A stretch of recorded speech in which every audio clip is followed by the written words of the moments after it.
1,15,000 কেন? 150, 1,50,000।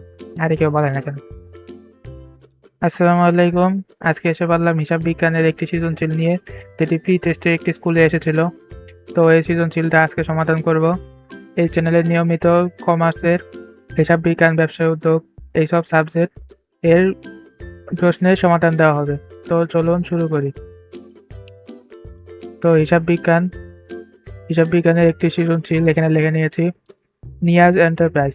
এখানে প্রতিষ্ঠানের নামটি গুরুত্বপূর্ণ, কারণ এই প্রতিষ্ঠানের নাম প্রথমে লিখলে নাম্বার বেশি পাওয়া যায়, তাই এটি হাইলাইট করে দিব। তো 2025 সালে 1 জানুয়ারি তারিখে নগদ 15,50,000 টাকা এবং ব্যাংক উদ্ধৃত 7,20,000 টাকা নিয়ে এবং ব্যাংক ঋণ এত টাকা নিয়ে। তো বইয়ের মধ্যে এত পেঁচানো নাই, প্রি টেস্টে এরকম পেঁচানো প্রশ্ন দেয়। তো এখানে হিসাবগুলো একবার পড়ে নেই। আসবাবপত্র ক্রয় ফরমাইশ প্রদান। এখন দ্বিতীয় অধ্যায় অনুযায়ী কোনটি লেনদেন নয়, এই হিসেবে এটি লেনদেন নয়, কারণ ক্রয় ফরমাইশ প্রদান। এই ফরমাইশ প্রদানের কারণে তার মানে ক্রয় করার অন্য আদেশ দিছে, তাই এটি আসবে না, এই হিসাবটা কোনোটাতেই আসবে না। তারপরে নয়, গ্রাহকদের সেবা প্রদান 75,000 টাকা। তাই নিয়াজ এন্টারপ্রাইজ বোঝা গেল যে একটি সেবা প্রদানকারী প্রতিষ্ঠান। বিজ্ঞাপন বাবদ পরিশোধ 12,000 টাকা। উপযোগ বিল পরিশোধ, তার মানে বিভিন্ন ধরনের বিল থাকে, যেমন গ্যাস বিল, বিদ্যুৎ বিল, এগুলো বিল সবগুলো হচ্ছে 17,000। ধারে অফিস সরঞ্জাম ক্রয়। এখন ধারের অফিস সরঞ্জাম ক্রয় করলে হচ্ছে দেনাদারের সৃষ্টি হয়। ক্রয় করছে তার মানে ব্যয় করছে, তার মানে ধারে ক্রয় মানে পাওনাদার। গ্রাহকদের 75,000 টাকা সেবা ধারে প্রদান করা হলো। সেবা প্রদান করছে, সেবা হচ্ছে এক ধরনের পণ্যের মতো, বিক্রয় করছে, বিক্রয় করলে আয় হয়, কিন্তু এখানে ধারে করছে, এজন্য এটি দেনাদার হিসেবে গণ্য হবে। তো 28 তারিখে প্রদত্ত সেবা বিল চেকে প্রাপ্তি। 28 তারিখে প্রদত্ত বিল, তার মানে 75,000 টাকা সেবা। এই 30 তারিখে 28 তারিখে প্রদত্ত সেবার বিল চেকে প্রাপ্তি পেল। তারপরে কাগজ, কলম, কালি ক্রয়, এগুলো আরেক নাম হতে পারে যে মণিহারি ক্রয়।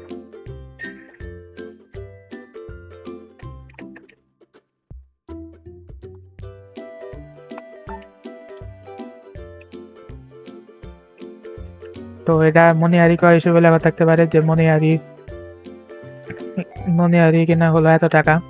তারপরে অফিস সরঞ্জামের মূল্য পরিশোধ 12,000 টাকা, কারণ এখানে 17,000 টাকা থেকে 12,000 টাকা বাদ দিলে যত টাকা পাওয়া যায়, এটি হচ্ছে পাওনাদার থাকলো। তো এখানে আরেকটি হিসাব থাকতে পারতো যে অফিস সরঞ্জামের বাকি মূল্য বা পাওনা পরিশোধ। তো এটি যদি লিখি এরকম হবে, অফিস সরঞ্জামের বাকি মূল্য পরিশোধ বা পাওনা পরিশোধ।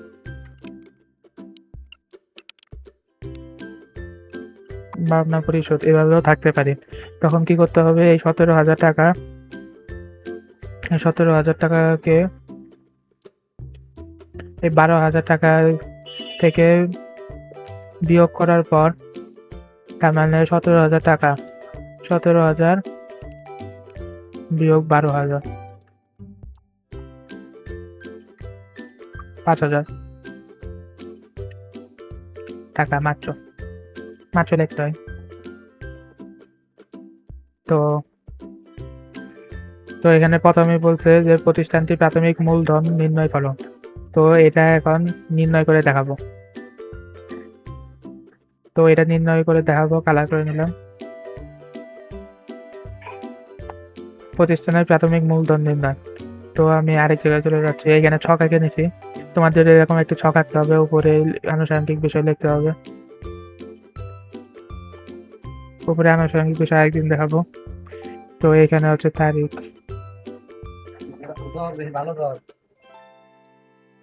তো এখানে যা যা লিখতে হবে তা লিখবো। তারিখ,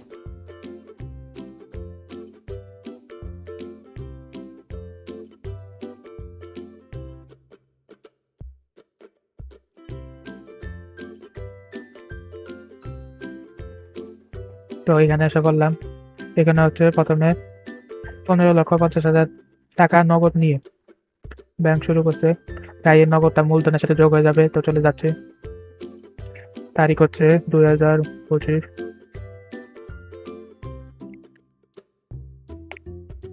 কত তারিখ ছিল, 1 তারিখ। তো এই তারিখ বরাবর লিখতে হয় নগদ। নগদ কত টাকা ছিল? নগদ হচ্ছে মাত্র 15,50,000। তো এরপরে আবার চলে যাচ্ছি, এখন ব্যাংক উদ্বৃত্ত। ব্যাংক হচ্ছে ব্যাংক ও সম্পদের অন্তর্গত। প্রথমে যে ব্যাংক উদ্বৃত্তনের সম্পদ গঠন হবে সেটাও মূলধনের সাথে যোগ হয়ে যাবে।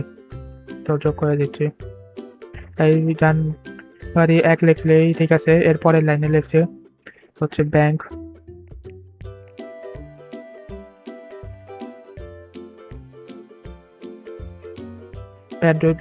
উদ্বৃত্ত লেখা যাওয়া হচ্ছে না, ব্যাংক উদ্বৃত্ত হচ্ছে 7,20,000 মনে হয়। তারপরে ব্যাংক ঋণ।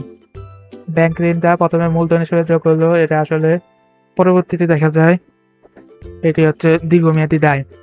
তো ব্যাংক ঋণ প্রথমে যোগ হবে মূলধনের ক্ষেত্রে, তো যোগ করে দেব মাত্র 1,15,000 টাকায় লিখে নিব। 1,50,000, আর কেউ বলে না কেন। তো এটা এখন যোগ করে দেবো, এখানে একটা নিচে দাগ টানতে হবে। তো কম্পিউটারে এইভাবে আমি আপাতত দাগ টেনে নিচ্ছি, তোমরা কলম দিয়ে দাগ টেনে নিবা।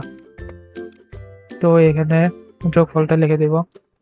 তো হাতে হাতে যোগ করে দেখা যাচ্ছে, এখানে প্রথমে লক্ষটা যোগ করবো। 15 যোগ 7 সমান কত? 16, 17, 18, 19, 20, 21, 22 আর 1, 23। তাহলে এখানে প্রথমে 23 লিখবো, 23 লক্ষ। পরে এখানে 50, 50, 100। তাহলে 23-এর সাথে ওই পাশ থেকে যোগ করতে হয়। তো 50, 50, 100 আর 20, তাহলে 24,20,000 টাকা। তো এখানে দুইটা লাইন টানতে হয়, তো এখানে দুইটা লাইন টেনে নিচ্ছি। সুন্দর, দুইটা লাইন এত ফাঁকা, তোমরা কাছাকাছি দুইটা লাইন টেনে দিবা। তো এখানে মোট লিখলে আবার ভালো হয়, এই বরাবর দেখা মোট লেখে এরকম একটা ড্যাশ দিয়ে দিলে তোমার 2 মার্ক শেষ। তো এটা হয়ে গেল প্রথমটা। এরপরেরটা দেখাচ্ছি। এরপরেরটা কি বলছে? বলছে যে এখানে হচ্ছে 9 জানুয়ারি তারিখে লেনদেনের ভিত্তিতে ক্যাশ মেমো প্রস্তুত করো। ক্যাশ মেমো বইতে দেওয়া আছে। তো এইভাবে একটি ক্যাশ মেমোর ছক প্রস্তুত করে নিচ্ছি। তো ক্যাশ মেমোর ছক প্রস্তুত করতে থাকি, তোমরা দেখতে থাকো। তো এই ক্যাশ মেমোর জন্য যে ছকটি আঁকতে হবে সেটি এঁকে নিয়েছি। এখানে ক্যাশ মেমো লিখলেও হয়, না লিখলেও হয়, কিন্তু যে প্রতিষ্ঠান থেকে বিক্রয় করা হচ্ছে বা সেবা প্রদান করা হচ্ছে সেই প্রতিষ্ঠানের নাম, আর যদি কোনো ঠিকানা না দেওয়া থাকে তাহলে ঠিকানা লিখে ডট ডট ডট ডট দিয়ে দিলেই হবে। এখানে ভাউচার নং দেওয়া থাকলে দিবে, না থাকলে এখানে ডট ডট ডট দিয়ে দিবেন। ডট ডট ডট ডট দিলে সমস্যা নেই। তো এখানে তারপরে তারিখ, যে তারিখটা এখন এখানে দেখেন, এখানে তারিখটা দেওয়া আছে 9 তারিখ। 9 তারিখ পড়ছে হচ্ছে জানুয়ারি মাসের 75,000 টাকা। তো এটা 2025 সাল। এই 25 সাল সহ পুরা তারিখটা লিখে দিব, যে তারিখে এই সেবা প্রদান করা হয়েছে। তো 9/1/2025। ক্রেতার নাম, ঠিকানা। ক্রেতার নাম এখানে দেওয়া ছিল গ্রাহকদের সেবা প্রদান, তো ক্রেতার নাম দেওয়া ছিল না। গ্রাহকদের সেবা প্রদান, এখানে ক্রেতাদের নাম দেওয়া ছিল না। 75,000 টাকা। এখন এখানে এই অনুযায়ী এই ছকটা লিখে নিব। তো ক্রম নাম্বার হচ্ছে 1। তো এরকম ছোট করে লেখা দরকার নেই, যা যেরকম ভাবে এঁটে যায়। তো হচ্ছে গ্রাহকদের সেবা প্রদান, গ্রাহকদের সেবা প্রদান লিখে দেব। তারপরে দর, এখানে খালিও রাখতে পার, খালি না রাখাটাই ভালো। এখানে দর টর দিয়ে দিব।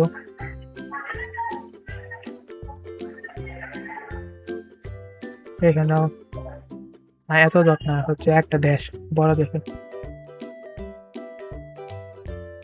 ওইরকম একটা বড় দেশ যে কোনো এক জায়গায় দিলে হবে দর, যেহেতু এখানে দর পরিমাণ কিছু বলে না,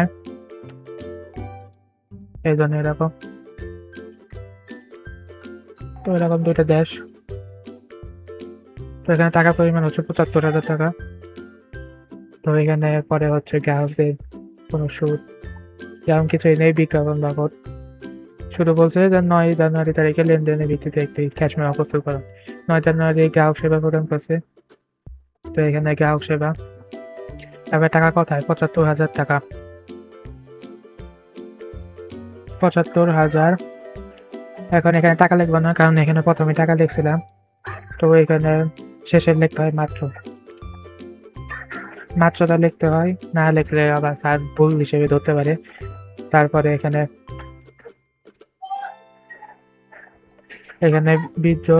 বিক্রিত পণ্য ফেরত নেওয়া হয় না। এখানে বিক্রেতা স্বাক্ষর আপনি চাইলে দিতে পারেন, নাও দিতে পারেন, বিক্রেতা স্বাক্ষর, ক্রেতার স্বাক্ষর। তো এই ক্যাশ মেমোটা শেষ হয়ে গেল, এইভাবে খাতায় লিখতে হবে। এভাবে এটা শেষ হয়ে গেল। এখন এই পরেরটা দেখি। পরেরটাতে বলা আছে যে ১/৯/১৬/২১/৩১ তারিখ, এই তারিখগুলোতে কি করতে হবে, তারিখের লেনদেনের মাধ্যমে দেখাও যে A = L+OE হিসাব সমীকরণে একটি ছক আছে। এই ছকটা এখন আমি তৈরি করছি। এই ছকটা অনেক প্রস্থের দিক থেকে বড় হয়, তাই খাতা বাঁকা করে নিলে ভালো হয়। তো আমি এই ছকটা তৈরি করে নিচ্ছি এরকম ভাবে করে নিয়েছি। আর এখানে একটা জিনিস বলতে ভুলে গেছিলাম যে এখানে নিচে একটা দাগ দিয়ে পরে মোট লিখতে হয়, তো এটা লিখে দেখা দিচ্ছে। তো এইভাবে তোমরা লিখে দেবে, দুইটা একই সমানই হবে, না সমস্যা। আর নিচে দুইটা দাগ, তাই নিচে দুইটা দাগ দিয়ে দিবা, তাই দুইটা সোজাসুজি দাগ দিবা, তাই শেষ। তো এখানে এই ছকটা প্রায় তৈরি করা শেষ করে বলছি। এখানে বেশি হবে দায়, এখানে বলে ৩টা ঘর দিয়ে ফেলছি। এখন যেটুকু লাগবে সেই অনুযায়ী সবগুলো আঁকতে পারবো, কিন্তু তোমরা প্রথমে সম্পদের ঘরে প্রশ্ন অনুযায়ী এঁকে নেবে। যেমন নগদ একটা থাকবেই, বেশিরভাগ সময় থাকে। তারপরে থাকতে পারে ব্যাংক, তারপরে দেনাদার, আর এখানে থাকতে পারে পাওনাদার, ব্যাংক ঋণ, তারপরে আরো কিছু থাকতে পারে, এখানে মালিকানা সত্ত্ব। তো এই সমীকরণ অনুযায়ী এটা সাজায় নিচ্ছি। সাজায় নেওয়ার আগে এই উপরের জায়গায় কিছু বিষয় লিখতে হয়, তা তোমরা লিখে নিবা। এখানে তারিখ, প্রথমে তারিখগুলো বসাই নিচ্ছি প্রশ্নের মধ্যে যেগুলো ছিল। তারপরে এই ১ তারিখ, প্রথম তারিখের পর থেকে এই উপরের লাইনে উদ্বৃত্ত, আর নিচের লাইনে হচ্ছে পরের তারিখ, এরকম করে শেষ পর্যন্ত মোট। আর এখানে প্লাস দিতে হবে, প্লাস চিহ্ন, আর এখানে ইকুয়াল চিহ্ন, তাহলে A = L+OE। তো আমি প্রশ্নটা দেখে নিব। আমি প্রশ্নে কি বলছে, ১ তারিখ, প্রথমে ১ তারিখ দেখে নিব। ১ তারিখ হচ্ছে কি করছে, নগদ এত টাকা, তারপরে ব্যাংক উদ্বৃত্ত এত টাকা, ব্যাংক ঋণ এত টাকা নিয়ে ব্যবসা আরম্ভ করলেন। তো এখানে হবে যে এখানে নগদে কত নিচ্ছে, ১,১৫,০০০ না, এখন ১৫,৫০,০০০। আমি এখানে ক্যালকুলেটর খুলে নেই। ১৫,৫০,০০০-এর সাথে এই ব্যাংক ঋণটা যোগ হবে, কারণ এটি প্রথম দিকে নগদের সাথে যোগ হবে। যদি বলতো যে নগদের সাথে যোগ হয়, নগদ যত থাকে ব্যাংক ঋণ তার সাথে যোগ হয় সম্পদের খাতে। তো এখন যোগ করে দেব, তাহলে এটা যোগ করে দেব, ১৭ লাখ আসে। ৫০, ১ ১৬, ১৭, হ্যাঁ ঠিক আছে। তো এখন ১৭ লাখ লিখে নিচ্ছি। নগদের ঘরে হবে হচ্ছে ১৭ লাখ। ১৭। তো সেম ভাবে এখানে ব্যাংকের একটা ঘর করে নিচ্ছি। তো ব্যাংক এখন ওখানে কত দিয়েছিল, ৭,২০,০০০ টাকা। ৭,২০,০০০ টাকা লিখে নিব, ৭,২০,০০০ টাকা। তো এখন এখানে যেহেতু ব্যাংক ঋণ নিয়েছি, তাহলে এখানে ডাইরেক্ট এখানে একটা ঋণ আসবে, ব্যাংক ঋণ।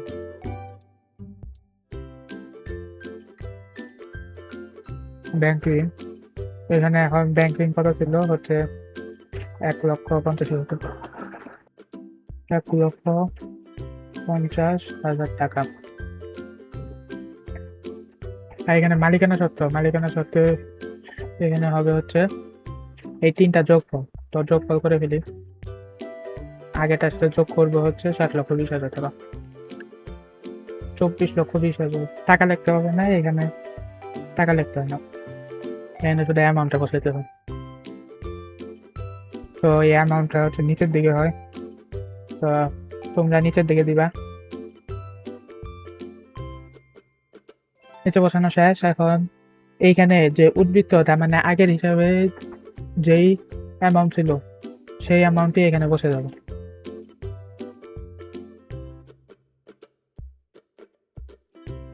এরপরের লাইনে কি বলছে হচ্ছে 9 তারিখ। 9 তারিখে দেখবো 9 তারিখে গ্রাহকদের সেবা প্রদান 75,000 টাকা। গ্রাহকদের সেবা প্রদান করলে আয় করছে হচ্ছে 75,000 টাকা, যেহেতু সেবামূলক প্রতিষ্ঠান।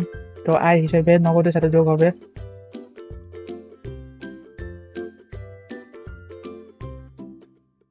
75,000 টাকা, এখানে যোগ হবে।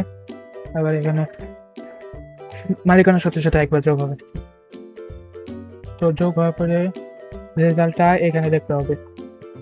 এখানে যা আছে এখানে সাথে কোনো যোগ বিয়োগ হয় নাই, তো এটা যেভাবে আছে সেভাবেই নিচের লাইনে নেমে আসবে।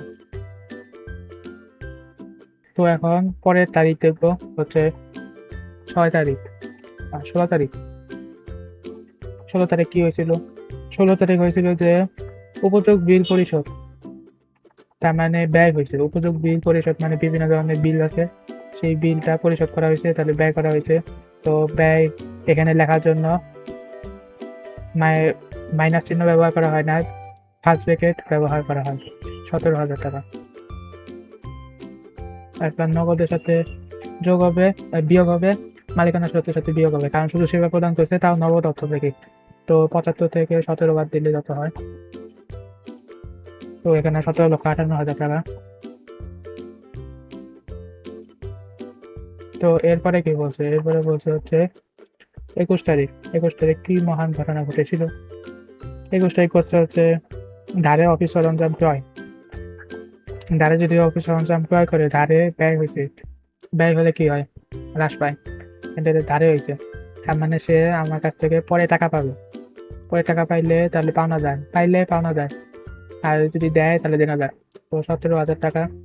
তাহলে অফিস সরঞ্জাম ক্রয় 17,000 টাকা। পাওনাদার একটা ঘর সৃষ্টি হবে, এখানে 17,000 টাকা বসবে, আর মালিকানা সত্ত্ব থেকে মাইনাস হবে, কারণ এখানে ব্যয়টা নিশ্চিত হয়ে গেছে যে এটা ব্যয় হবে। তো 17,000 টাকা হচ্ছে একবার পাওনাদার সৃষ্টি হবে দায় ঘরে, আর মালিকানা সত্ত্ব থেকে হ্রাস পাবে। তো এখানে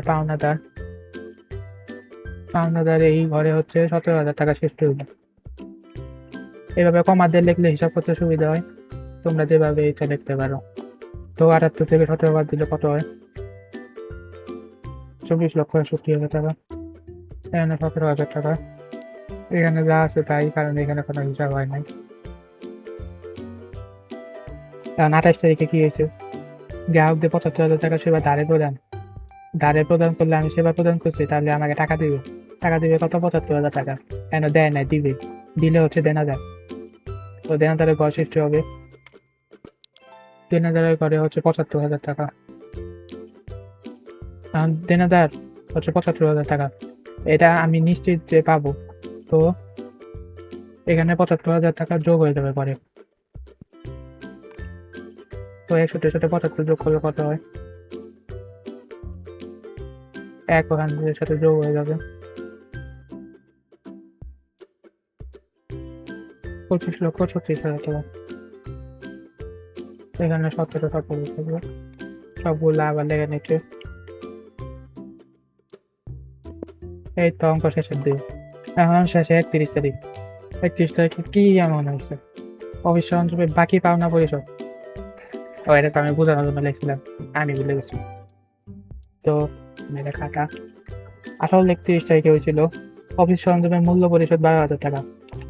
ধারে অফিস সরঞ্জাম ক্রয় অন্তর্ভুক্ত হয়েছে, এটার সাথে বিয়োগ হয়ে যাবে, কারণ অফিস সরঞ্জামে যে 17,000 টাকা, 17,000 টাকা টাকা এখন পরিশোধ করে দিবে। পরিশোধ কোথায় থেকে করবি?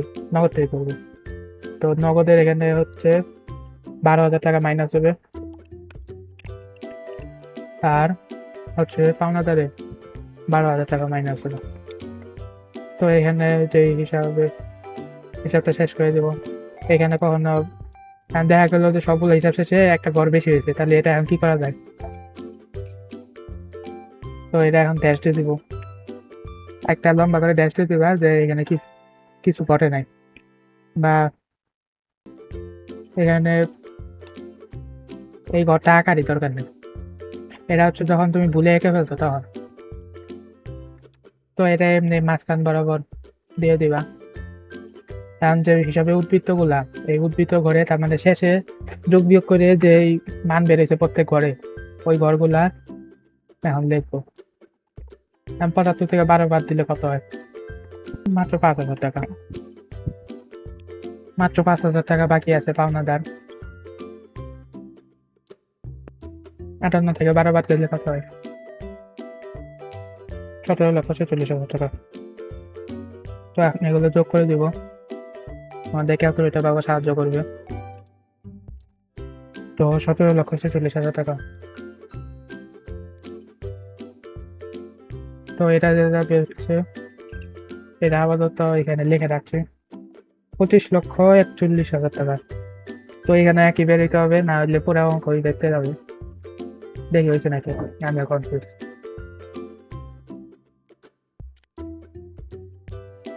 শেষ, আমি শেষ।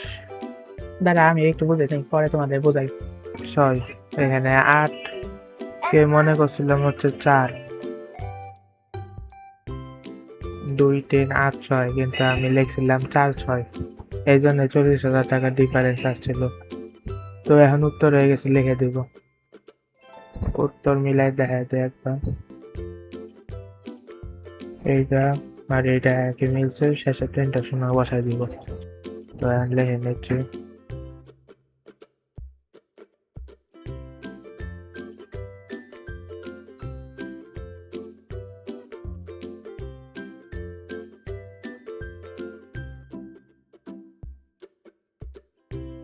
এভাবে দুইটা মিলাই ফেললাম। তো এরকম তোমাদেরও ভুল হতে পারে, তখন প্রত্যেকটা লাইন দেখবা যে কোনটা অসমতা। আর তোমাদের কোনো প্রি টেস্টের প্রশ্ন থাকলে যেটি তুমি সমাধান করতে পারোনি আমাকে দিও, আমি সমাধান করে দেব। সবাইকে দেখার জন্য ধন্যবাদ। আল্লাহ হাফেজ।